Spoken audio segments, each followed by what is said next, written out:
just a very short introduction to the seminar. I think it's good to remember that for almost 5 decades, there has been a constitutional right to abortion that has prevailed in the US, but this year it may be seriously weakened or even overturned. And that's why it's so important to focus a little bit more on what's going on in the US. We've arranged this seminar in order to learn more, to hear more what is happening on the ground. What access to abortion do women and pregnant people have today, and how is the right to abortion restricted and attacked in the different states around the US, and by whom, and who will decide in the end? Is it the politicians, the courts, or what role does civil society organizations play? And we are going to do that together with our eminent guests. They will introduce themselves in a while, but I just really wanted to express our appreciation for you to be able to take part today, to Janeth Flores, who is working for the organization URGE, United for Reproductive and Gender Equality in Texas, and to my colleague Tara Demont, head of Gender, Sexuality and Identity Program at Amnesty International in the US. So please, Janeth, would you like to introduce yourself? Who are you? What are you doing, and why? And what is your motivation, your prime motivation when it comes to the fight for sexual and reproductive rights? Hi, folks. Good morning from Texas. Thank you all for having me. Really excited to get this conversation going. My name is Janeth Flores. My pronouns are she, her, ella. I'm based in San Antonio, Texas, and I am a Mexican migrant living in South Texas. So I come into doing this work really out of necessity, working with a lot of grassroots organizations here in Texas, formerly working with URGE, Unite for Reproductive and Gender Equity, a national organization that really aims to do culture shift work. And now taking my work back home, back to San Antonio, and focusing on really elevating the work that's happening here, and doing a lot of practical support in terms of making sure that folks have access to things like emergency contraception, condoms, pregnancy test, and even making sure that they're able to make it from when they find out they are pregnant to when they decide if they want to have an abortion. So that's some of the work that I do here in Texas, and why I do it, because I believe in a future of reproductive justice. I sincerely believe that we can live in a liberated world where we can thrive and we can all have autonomy and make decisions for ourselves, where we can have access to safe housing, to healthcare, and to resources that sometimes seem, easy and accessible to most, but in reality, in the United States, that's not the case. So definitely really happy to expand on that in this conversation, and happy to pass it over to Tara as well so they can continue. Yeah, good morning. Good morning, everyone. My name is Tara Demont. My pronouns are she, her, hers. I'm here based in Washington, D.C. with Amnesty International USA, and I head our Gender, Sexuality, and Identity program, which is our work on women's rights, LGBTI rights, sexual and reproductive rights, and the rights of Indigenous peoples. I've been with Amnesty for about 20 years, which is a little bananas, actually, and I got involved with Amnesty when I was in graduate school, actually, as a volunteer, because they had launched the Stop Violence Against Women campaign, which some of you may remember, a major campaign 2 decades ago that we had sort of launched, a sort of revolutionary focus, which of course was so obvious. And I then was an academic for a while in gender studies and English, and then came on to staff about 7 years ago here in DC to head our portfolio.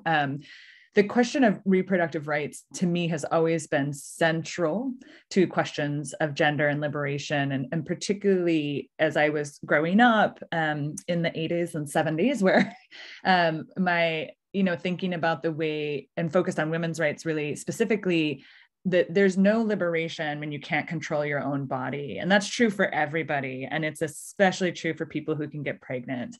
And so it's always been a really central issue to me and something I've cared really deeply about.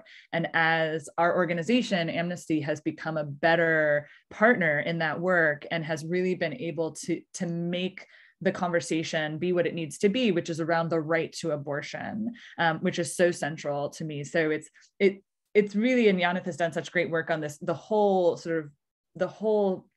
smorgasbord of reproductive health and rights.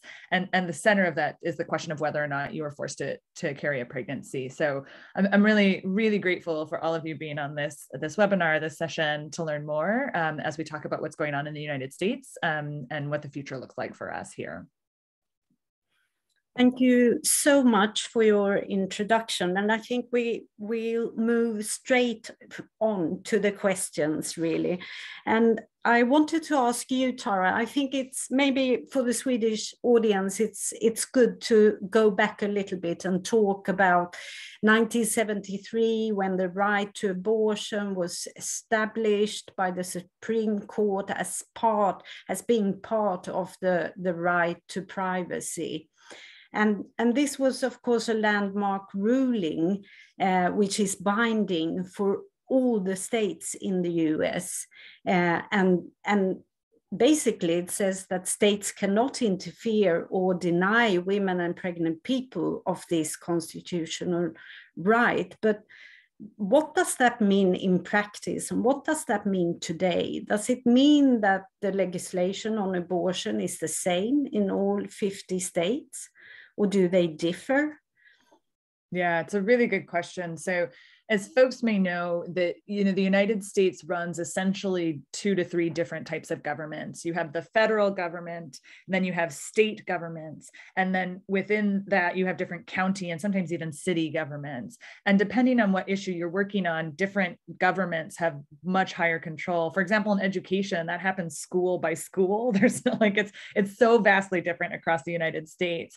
So when we talk about the federal rights that have been ruled, they then are interpreted down. So immediately, Roe was always the floor. It was never the ceiling. It was always the floor. It was the basest, lowest common denominator. Like at a minimum, like people would have the right to abortion without what in the ruling is undue burden placed on the pregnant person. What that's meant, though, is very different state to state. So there's multiple states, and Janeth will talk a lot about Texas specifically, which people, of course, heard in the news, but multiple states have immediately from 1973 put in restrictions that are unnecessary, that are medically unnecessary, they have nothing to do with medicine, that are meant to close down abortion. So while someone technically has the right to abortion in any given state, whether or not they can actually access abortion is just totally dependent on where you live, just 100% dependent.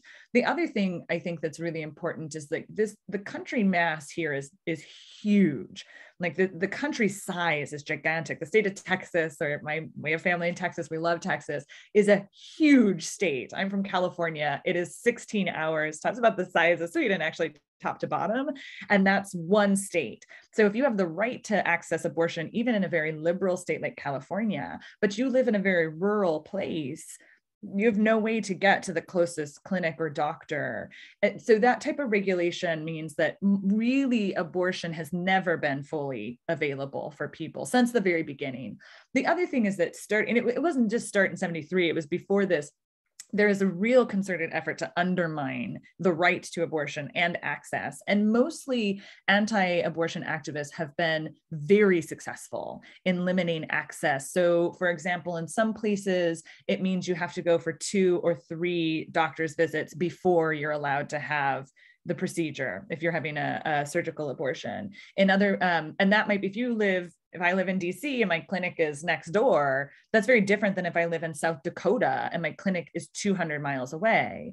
The other thing is that the United States has, since the beginning, restricted funding to abortion. All of you know about our global gag rule, in which the United States is trying to restrict abortion everywhere. Very sorry about that. But we have a domestic version of that as well. No federal money goes to abortion services. So that means anybody who depends on any type of federal assistance, this is low-income people, but also indigenous people in the United States, their healthcare is run by the federal government. It's part of the treaties with indigenous peoples here. They can't access abortion because that's paid for by the United States, even though it's part of their treaty. So again, like access to abortion has always been a huge problem. And ultimately the people who can't access abortion are lower income. They're people of color, women and people who get pregnant who are Black, Latinx, indigenous, people who are in rural spaces who might have to travel great distances. Those are populations that have always had very limited actual access. So the landscape has always been pretty grim in the United States or extremely unequal. But as you're seeing in the news, in the last couple of years, that's been severely curtailed. So even in places where we thought we had more access, not equal access, that has been curtailed. And that's been by, again, medically unnecessary laws like your clinic has to have doorways that are a certain size for a gurney, which is not like you don't have gurneys in abortion clinics, or the doctor who's there has to have admitting privileges at 4 other hospitals, these are just like these unnecessary rules. The other thing, of course, is that you've seen multiple rulings and laws at the state and federal and local level where protesters and people who are attacking abortion providers or people seeking abortion, that has become much more dangerous as well. So there's not only is it already hard to get an abortion, but if you're showing up for a surgical abortion, you might be physically attacked, or people are screaming at you, or they're threatening abortion providers. And of course, there have been, cases in which abortion providers have been murdered by people in the United States. So it's always been a dangerous landscape, and it's getting more so. And the type of restrictions that you mentioned, medically unnecessary restrictions, there's hundreds of them, isn't there? Hundreds. And I think that one of the things is Texas, again, I have so much love for Texas. Texas and California are in the news a lot because they're big, and like it's, Texas and those big states you hear about, but there are hundreds of restrictions on the books across multiple states. And we have states that have automatic laws that will trigger a full abortion shutdowns. We have states that you can't, again, like the landscape for abortion is very bleak here. They tend to be, but are not exclusively, more conservative states. So you have a huge swath in the American South where it's almost impossible to get an abortion, but also up through the Midwest, if you know the geography very well, it's, up in the plain states like the Dakotas and Nebraska. We're talking hundreds and hundreds of miles where you just cannot access an abortion because of X restrictions shut down the clinic, or doctors are attacked, and so they can't actually practice medicine. Or increasingly with things like the abortion pill, there's these restrictions put on who can get mailed a pill, or what you have to do to get the pill, right? How many doctors do you have to sign up? And if you're a low-income person, or any person who has to take time off of work, which you may or may not be able to do, you can do it once maybe, but to do it 2 or 3 times to get past those restrictions just means you don't have access to abortion. But yeah, it's across the whole country there are restrictions. It's just that we're hearing in the news the sort of the most sensational ones. And Janet, if I can turn to you, of course, Sweden and many other countries were shocked about learning about the new so-called heartbeat law that entered into force in the state of Texas in September last year. Can you tell us a little bit more about the law? What does it say? What does it mean? What are the effects of the law? Of course. So yeah, SB8 came into law last year, September of last year. Since then, we've seen a lot of legal challenges to SB8 that are mostly ongoing. But what the quote unquote heartbeat bill is, and just also want to ask folks, not to refer to SB8 as a heartbeat bill, as sincerely is not what it is. Basically bans abortion after 6 weeks in the state of Texas. Unfortunately, that is not the only piece of SB 8. SB 8 also criminalizes abortion procedures for folks who receive an abortion after 6 weeks. So that means that folks who are helping someone who is seeking an abortion, myself included, let's say a friend were to come to me letting me know that they are past 6 weeks pregnant and are needing an abortion, in myself supporting them seek abortion care, I am basically liable under SB 8 to be sued in civil court, and abortion providers or abortion clinic staff who support this person in getting an abortion after 6 weeks are also liable and can be sued in civil court. Not only there, that's not where it stops. There's basically a bounty hunt placed on folks who are seeking abortion care and folks who are helping others get access to abortion. The state of Texas is basically incentivizing people to report anyone who is supporting someone in getting an abortion, or clinic providers who are helping others get an abortion after 6 weeks by giving folks a $10,000 reward for reporting these abortion procedures, and has been, unfortunately, as of even last weekend here we saw in South Texas, has been impacting folks and criminalizing even abortion, folks who are getting the abortion, which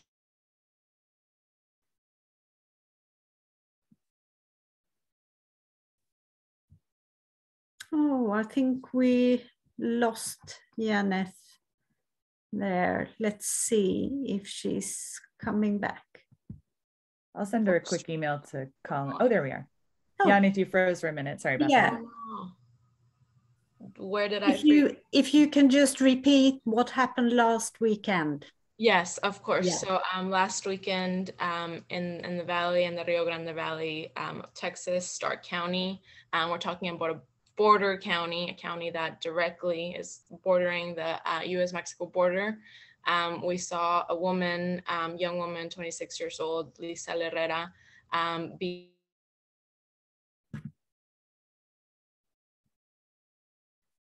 Oh. I'll have her call in so the connection's better.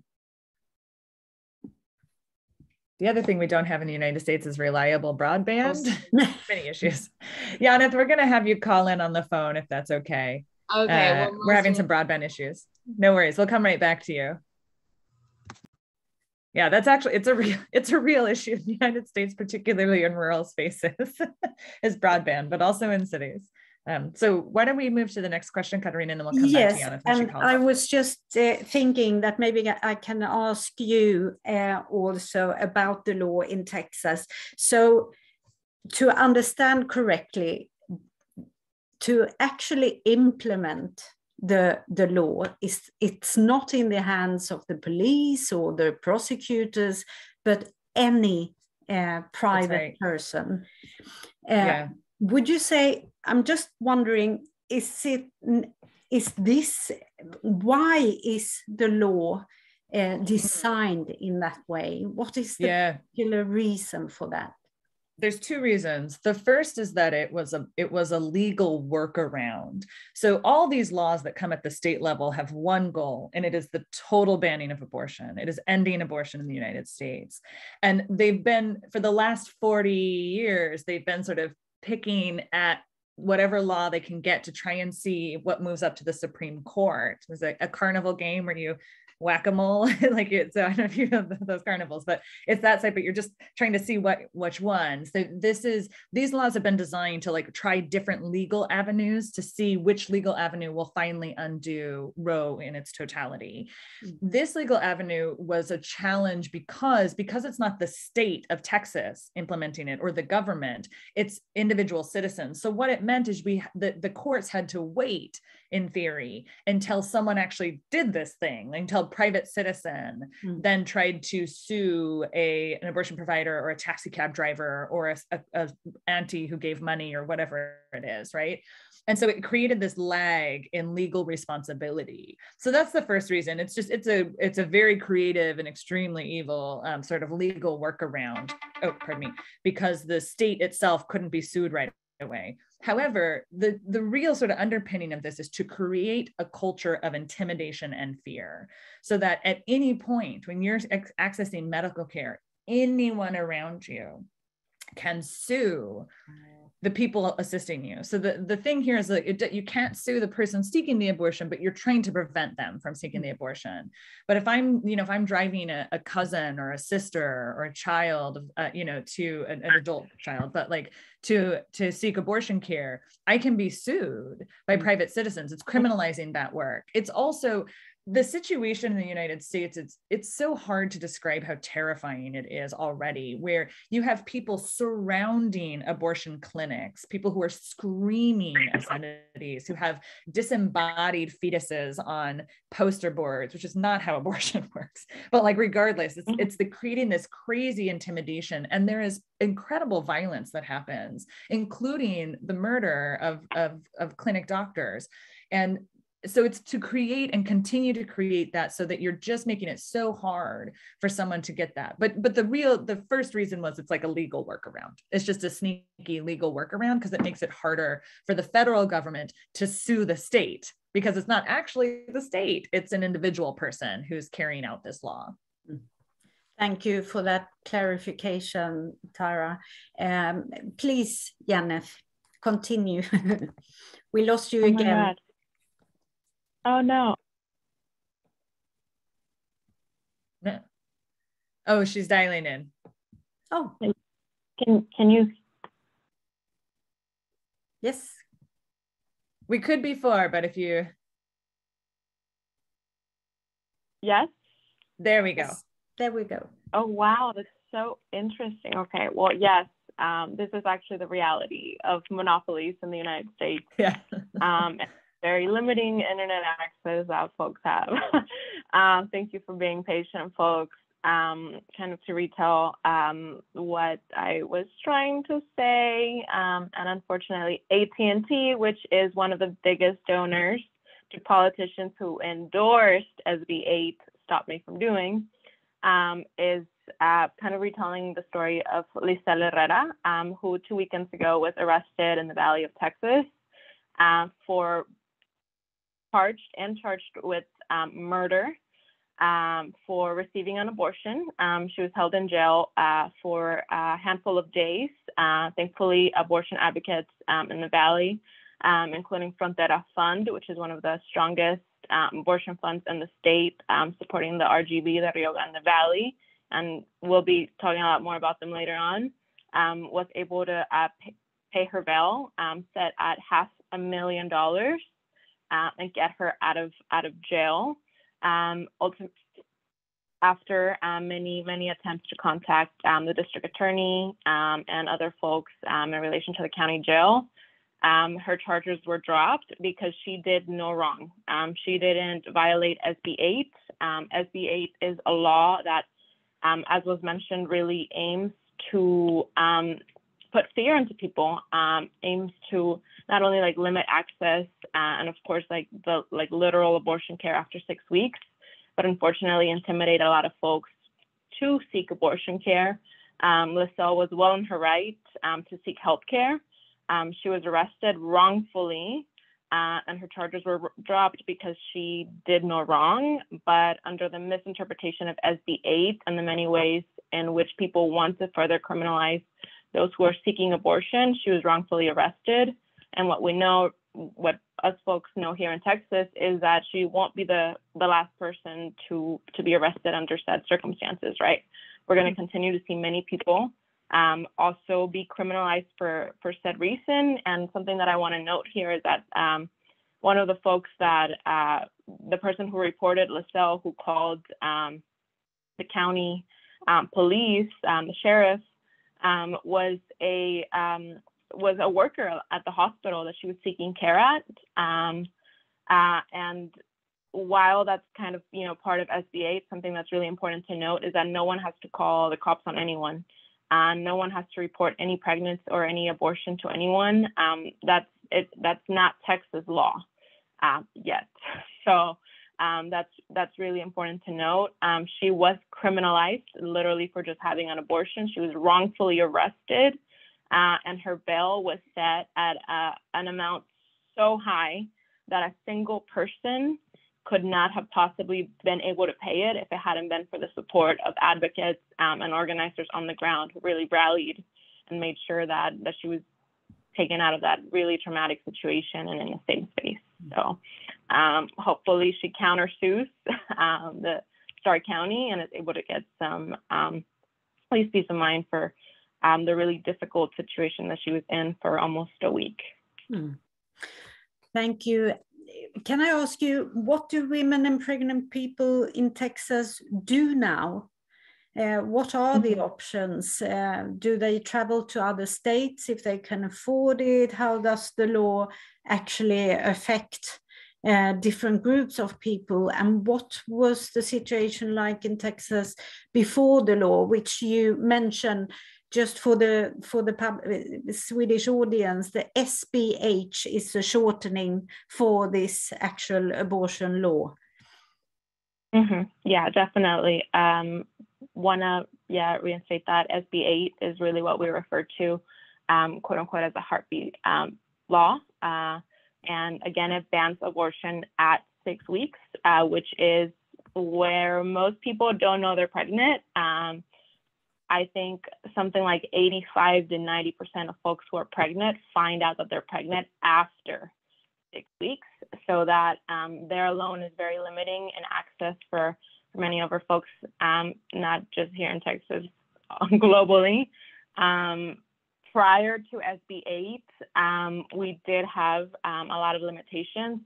As Sarah mentioned, in Texas and in many other states, in the United States, we do have a limit on the way that folks can use their public, federally funded insurance through the Hyde Amendment. Unfortunately, this legislation doesn't allow for folks to use their insurance for abortion care. Good news, though, the Hyde Amendment seems to not be included in next year's budget. So definitely going to bring that up again later, because I think that would be a really impactful way for folks to show solidarity with folks in Texas. So we have the Hyde Amendment as a form of limitation. We have parental consent and parental notification laws that limit young folks from seeking abortion care in the state of Texas. We have, as was mentioned earlier, we have mandatory 24-hour wait periods from when someone is at an ultrasound, sees the ultrasound, and the 24 hours that they have to wait before they are able to actually move forward, not necessarily with getting the abortion, but with the procedure to get an abortion. In the same moment, Texas providers, Texas doctors are also basically forced to recite information to folks. This is Texas mandated information. So the literal state of Texas has written up a chunk of information that they ask for doctors to provide to folks who are seeing this ultrasound, right, and realizing that they are pregnant, so they can move forward with that information. It's very biased information that, of course, again, aims to scare and to intimidate folks who might be seeking an abortion in Texas. And then as of last year, post SB8, we also have SB4, which is a law that unfortunately limits self-medicated abortion, self-managed abortion, so medicated abortions at 7 weeks in the state of Texas, basically banning medicated abortions from happening afterwards. Well, we didn't necessarily have bans like that in the state of Texas prior to SB8. We also don't necessarily have a access.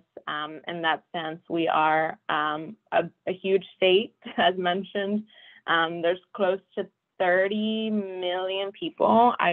30 million people in the state of Texas. Huge, huge state that looks very different from one point to the other. And we have roughly less than 20 abortion clinics in our state. So as you can see, the demand is definitely a lot higher than what we're able to meet. Unfortunately, many of our clinics have had to shut down because of regulations, like Tara mentioned, that unfortunately are just another way to gatekeep healthcare from people, and another way to shut down clinics from folks who desperately need access. So out of these less than 20 clinics, only 2 of those clinics are in the like border region of the state. And I mentioned that because it's really important to note that 100 miles past the border, there are checkpoints in the state of Texas, and folks who are not documented and who, quote unquote, are not deemed as like legal by the state cannot cross these checkpoints. So that limits folks living in these areas from seeking abortion care past these 2 clinics, one in El Paso, which if you're familiar with like Texas geography at all, that's a lot closer to New Mexico than it is to me, literally. It's actually closer to California than it is to me. And the other one being in the Rio Grande Valley. Also want to note that folks in other parts of the state, maybe in Houston, maybe here in San Antonio, are also kind of very limited by those checkpoints and the healthcare that they're able to seek past those checkpoints. So it didn't, Texans haven't had a choice for a long time because we don't have the access to abortion care.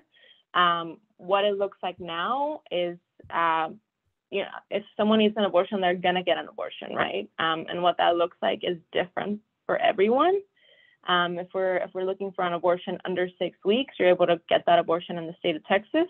And if you're looking for an abortion over 6 weeks, then you are able to get that abortion out of state. It can be a self-managed abortion if we're still at 7 weeks. And unfortunately, travel, boarding, the expenses of taking off of work really do add up for a lot of people and make it incredibly inaccessible for folks to leave the state. But abortion funds are always here to support Texans and are definitely willing to front and cover the cost to make sure that our folks are able to get the health care that they need. Thank you. Tara, can I ask you, Texas is far from the only state that has adopted restrictive abortion laws, of course, but most of these are not, they are not yet in force. How come? What types of law have other states adopted, and why are they not yet in force? And who decides in the end? Is it the politicians, the courts? Which courts? Yeah, and that gets to a question that Sonia's asked, where they said they're having a hard time understanding how this Texas bill passed when Roe v. Wade exists. Like, isn't that illegal? And the answer is yes, and lots of illegal laws pass all the time. So again, this is where that federal versus state versus local legal structure really matters in the United States. It's a bonkers way to do government. I would not recommend it. But what it means is you have really contradictory law at different places. So in theory, at the end of the day, the law of the land is federal. And then states interpret federal law looking up, but they're not supposed to be able to violate that. So when you have a Supreme Court ruling, like let's say integration or allowing same-sex marriage, those things the state can't pass. They can, but it's illegal. They pass a law barring the right to abortion. It's illegal. However, what happens then is a state does that so that it challenges that law up top at the federal level over and over and over again. So a law like Texas SB 8 is unconstitutional. It clearly violates the ruling in Roe v. Wade, and the court has ruled on this repeatedly with other types of challenges. And they rule at the Supreme Court level by either not hearing a challenge, but being like, we're not going to hear this case. It's Roe v. Wade. You're not doing it. Or we've heard increasingly hearing challenges and sort of chipping away a little bit at Roe v. Wade, but still letting it stand. So ultimately, the reason that Texas's law was allowed to go in is because it had that difference of who is imposing the law, which is this bounty system. Other states have very similar bans. Florida just signed a 15-week abortion. And this is, again, 15 weeks from the time of your last period. I was thinking about this today as I started my menstrual cycle, and I thought, it was 4 weeks ago since my last menstrual cycle. I wouldn't have known until like a week later from today if I'd been pregnant, and I wouldn't have thought about it because I wasn't thinking about my period, right? You don't know you're pregnant at 6 weeks or 15 weeks. So Florida has enacted a 15-week ban that's not in effect yet because it's a more traditional ban. Ohio, Oklahoma, Idaho, the states go on and on and on. And what they're doing is they're enacting these either total or partial bans, and any ban is a total ban. And so when you see in the news, like, oh, there's exceptions for the life and health, or, oh, it's only 15 weeks, that's total bullshit. It is a full abortion ban. And they are meant to be. That's the whole point of them. But those haven't been allowed to go into law because they're more traditional bans. This one, because it had that weird workaround, Idaho just passed one just like it.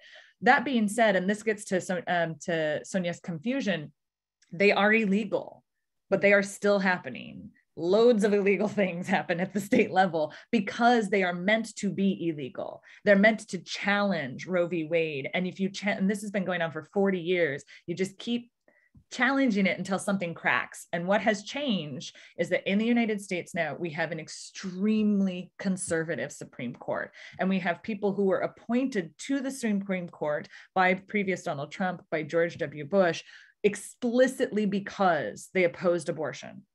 Explicitly because they opposed abortion. Because, and I've said this sort of earlier when we were gabbing, a lot of Republican politicians at the federal level don't actually care that much about abortion, but it is a very politically convenient issue. At lower levels, you have people who tend to, like, in their hearts believe certain things, but like, it's just a very politically convenient issue. And it was made that way on purpose by the Republican Party in the 80s. Like, there's a whole a literal book you can take and say, like, here's what your state can do to win power. And it's use abortion, and increasingly LGBTI rights too, use abortion as a dividing tool. So this has been going on for a long time. So it is a strategy, which is pass a bill, which is obviously unconstitutional, obviously illegal, and then pass it to see if it will crack the Supreme Court. And now we have a much more conservative Supreme Court, and we are looking at a full reversal of Roe in June when they rule, which means it will go to the state level. And can you tell us a little bit more about that? Because now the US Supreme Court will, it held 2 hearings at the end of last year. One was related to Mississippi and the other one to Texas. And everyone is now waiting for the rulings in these cases. The rulings are expected before June this year. What is it that the Supreme Court will decide on? And this fear that the ruling from 1973, Roe versus Wade, will now be overturned, what is that fear based on? Is it the members of the US Supreme Court, or is there anything else? Yeah, really good question. So in October, and then September and October time, I have a little bit of COVID brain still with time, but in the fall, the Supreme Court heard 2 cases. One was Texas, which they allowed to stay, which is really bad news. So normally when an abortion challenge comes, it comes at that level. It comes first at your local court, then it goes to your regional court, which is like the the circuit courts. And then if the Supreme Court hears it, it goes to the Supreme Court.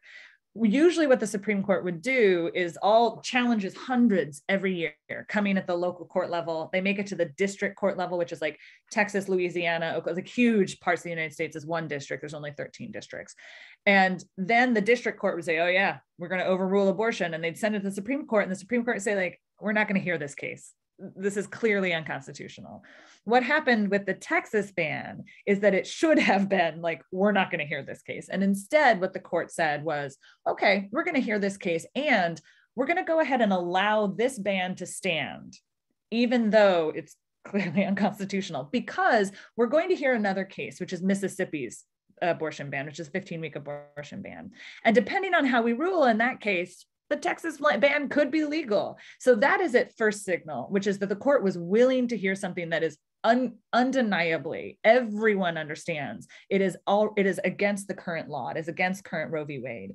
So that's not everyone. Conservatives, liberals understand it is unconstitutional, but the Supreme Court has signaled they're willing to overturn that decision by hearing the cases that they should never have heard and by allowing the Texas ban to stand. So in June, they will rule on their docket, which includes a number of cases, but the most important one for this conversation is the Mississippi ban, which is a 15-week ban. What will happen is there's a couple of versions. One, they could rule that the bans are unconstitutional, that Roe v. Wade stands. That's not going to happen.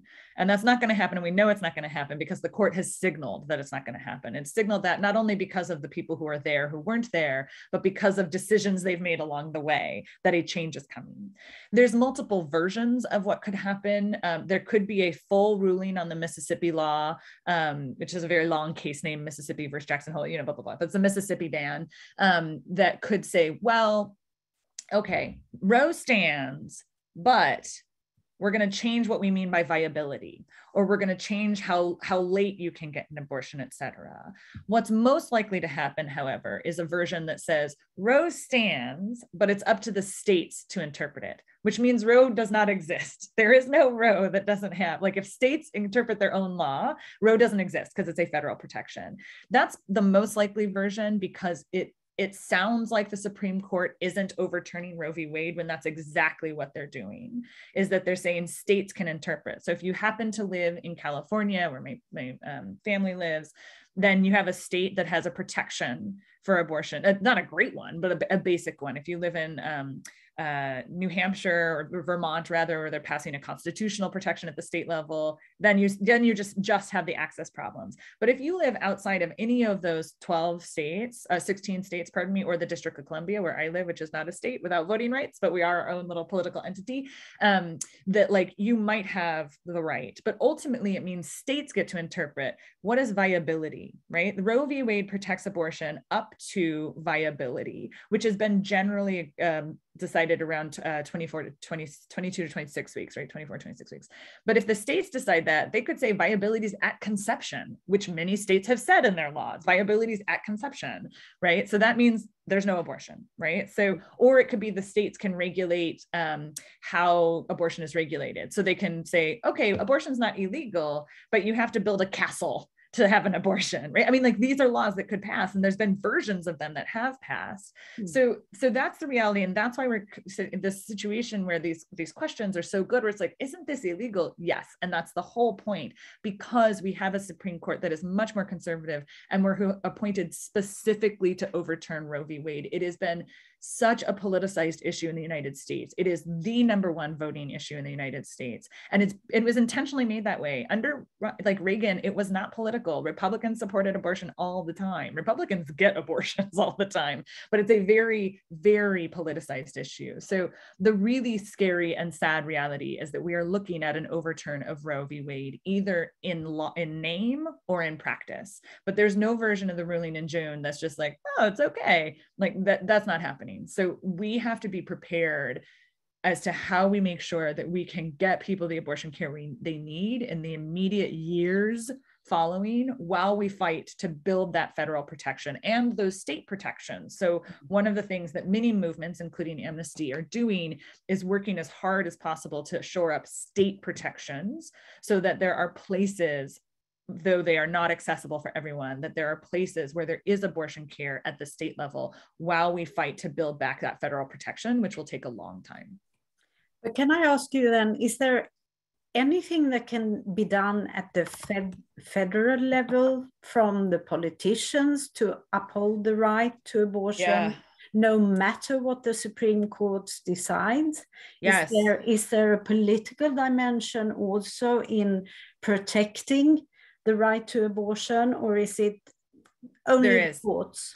Yeah, there is. So the way we run our government is court, presidency, and Congress. So it's a three branches of government with equal power, but like in theory equal power. So the job of the job of the Supreme Court is to interpret laws that Congress passes, or to interpret the Constitution, which is technically a law that the Second Congress passed in 1778.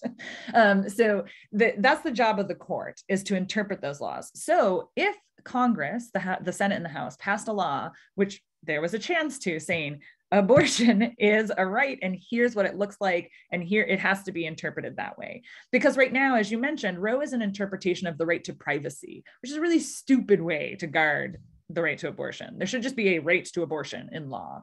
And so the Congress has the opportunity to do that. It is not politically a reality in the United States. And unlike, we have fought really hard, we at Amnesty, but we are followers in this, we are partners and not leaders. In the United States, we're partners, but like have fought really hard against that. And it gets into some of the problems in the United States, the way congressional districts are drawn. So like, it's 70% of Americans, 70% support the right to abortion, at least in the first trimester, right? No, you get, the further along it gets, the more people get, okay, they're not quite sure, right? But at least in that first trimester, 70%, almost 80, I think, percent. That's a huge amount. So why is this such a politicized issue? Because the way we've carved up our voting districts is to privilege conservative power. And that's been done intentionally, so that poorer people, Black and brown people, people in cities, they have less representation. So if you're in a state, so I'm in the District of Columbia, there's 700,000 people. The state of Wyoming, which you might know from like buffaloes and bison, which is what it's most famous for, or Yellowstone National Park, they have more representation. We're a bad example because we have no representation. But then the state of California, if you're a Californian, the highest population, you have representation, like people in Wyoming have about twice as much representation of you, because the way we've carved out who gets representation. The other thing you might have heard of, because you have to listen to way too much American news, is that the question of gerrymandering, which is a word that's when you redraw a congressional district to benefit one party. So if you live in a square state, there's multiple ways to decide how many people get people in Congress. So every state gets 2 senators, but you get any number of representatives, and like you could divide it in quarters, or you could like circle out the people who agree with you and get 5 voting districts for conservatives and only 1 for liberals. And that's what's happened. So even though Americans overwhelmingly support the right to abortion, it looks like it's like a 50-50 debate. It is not. It is not. But the politicians who represent that minority view have majority power here. And so there is absolutely a fix to this, and it's to pass a law. It is not rocket science. Pass a law protecting the right to abortion. But that's not a political reality we're going to see in 20 years, 30 years. Janeth, can I ask you to elaborate a little bit more about what happens if Roe versus Wade is overturned? What will the consequences be for women and pregnant people? Will people resort to unsafe abortion methods? Can you see that already now? Please.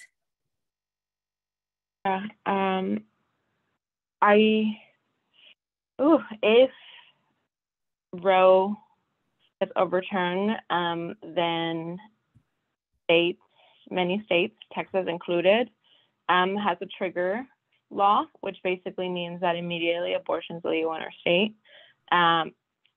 But to say that Texans have been living in an abortion utopia where we have access to abortion whenever, wherever, that would be a lie. That hasn't been the case ever in the state of Texas. And when Roe is overturned, we continue to do the same that we've done. We will ensure that folks who need an abortion get an abortion. We will definitely try for these abortions to be as safe as possible. Unfortunately, there is a lack of just like abortion positive culture. It's highly stigmatized, highly demonized by policy and lawmakers who really, again, and I stress this over and over, who aim to intimidate people and who put fear into folks who are seeking life-saving healthcare. So what we're going to do in Texas is make sure that folks continue to have access to healthcare. If that's abortion care, then it's abortion care. If it means, like facilitating more and more self-managed abortion trainings, and that's what it is, right? We got to make sure that folks know how to take care of themselves, and we got to make sure that they're able to do that safely away from the state, but also that they know how to treat any sort of emergency that were to come up, because I do believe that if someone wants to get an abortion, they're going to get an abortion, whether it's legal or not, whether they can afford it or not. They are going to seek that health care. And what we can do and what folks can continue to do, right, is like support the folks that are on the ground, support the abortion funds that will continue to make this happen for many people who don't have the financial stability to seek this, because it's, again, like as I said, it's not accessible to folks. It's not accessible to people who are stuck within checkpoints. It's not accessible to folks who are working 50, 60, 70-hour work weeks, definitely just trying to be from paycheck to paycheck and are now forced to take time off to get healthcare that should be readily available to them, and is not, because of laws that ultimately are just political play, right? In order for politicians like Greg Abbott and Ken Paxton and Ted Cruz to continue to play their little games and continue to get funding and support from anti-abortion and honestly, like white supremacy aligned groups. I'm actually going to drop a link right now that has a lot of information in regards to Texas abortion funds. And I do recommend that folks check that out so you can kind of see the reality of how many clinics exist in the state, how many abortion funds exist in the state of Texas. And if you are able to make a donation and able to share that with your own networks, please do. The best way that you can support someone seeking an abortion is by obviously like reassuring them that it's healthcare, it's their decision, and we're going to support you whatever you do. But also with actual funds, right, to make sure that they're able to get this health care, they're able to take this time off, and they're able to take care of themselves and their people. Yeah, and I just want to double that sorry, Katerina, I just wanted to double, like, the most important thing, one, we can all be doing is making sure people can get abortions right now. And the way to do that is to support abortion funds. And people need abortions and they cost money, because as you also know, in the United States, we have a terrible healthcare system. So you have to pay for it yourself, like with a lot of healthcare, you have to pay for it yourself. And medical care is very expensive in the United States. So the most important thing we do right now is supporting people getting abortions and making sure they can afford it.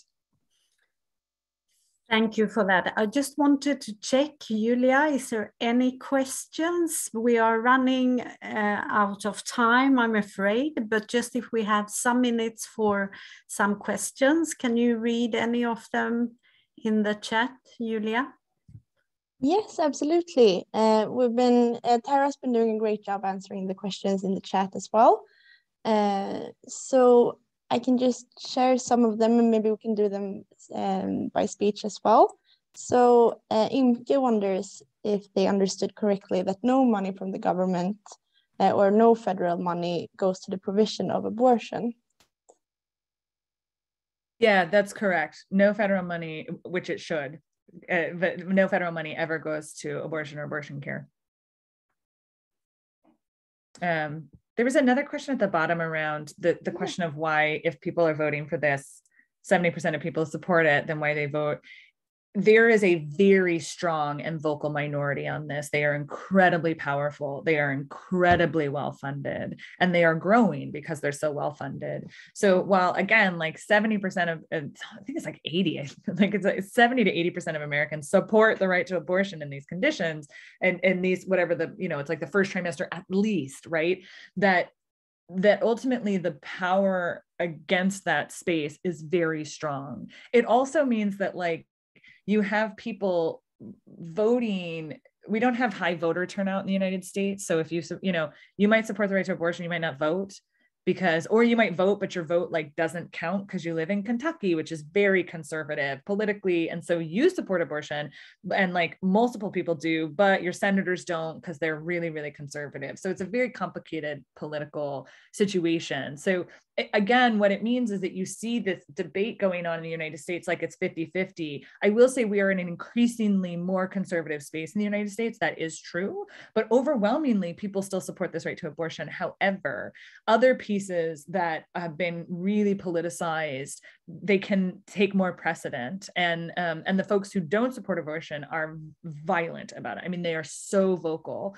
And so why would someone vote for a politician who doesn't support the right to abortion if they do because they don't support, I don't know, immigration reform, and they don't support other rights? I mean, it's complicated. Mostly it's because they've been stripped of power. Mostly it's because the way the system works here, it's shifted around. So all the people who agree on that only get half a vote in the end of the day because they've been put in districts that like we're all together, and it makes it look like there's only one vote for X, when in theory it's like more than 70% of the votes. So that's why it's part of an overall systemic problem in the United States on representation and people power, but this is the impact. I do want to note, if I can, if there's any other questions, please do let me know, Julia. But it has been really, really important for people in the United States on the ground doing the work. Like I work in policy and law, right? But Janeth and folks who are on the ground trying to get care to people who are working at state levels. It's been important for me. It's been important for partners that we've worked with to see the global support. It really does matter. It is very exhausting right now. People are tired. They are scared. Very bad things are going to get worse, and we are all very tired. And it has been immensely helpful to have the support of other sections in Amnesty and globally in this work. And it has been really helpful, one, in that solidarity. And I don't want to undersell that. I used to, whenever we'd send solidarity cards, I'm like, oh, does this matter? And I'm like, yes. And now I'm like, yes, it does, because I've gotten those. And it really matters. The second thing is, the public opinion piece in the global space does still matter. Not to everyone. I mean, there are some US politicians who are like, if some other country says it's good, it's obviously bad. I mean, like, we are an increasingly isolationist space. And globally, the sense that the United States should be seen well still does very much matter. So when you have folks, ordinary folks, raising their voices in Sweden, which is like 1 billion miles away because of these laws, that does matter, because it shows how out of step the United States is. Because, as you know, the United States writ large likes to think of itself as a global leader. And so when it's being shown to be totally out of step, like, that really matters. So we thank you so much for your continued support of this, for continuing to care, for jumping in and taking action and raising your voices when we have those opportunities, because it really does matter. Thank you so much, Tara. I think we are really running out of time, but just Julia, did you see any more questions? Yes, so Tara's been answering them in the chat as well. Is there anyone, Tara, that you would like to answer here? I think we got them all, but if you look in the chat, there were a lot of questions around the technical and the legalities, which are really helpful.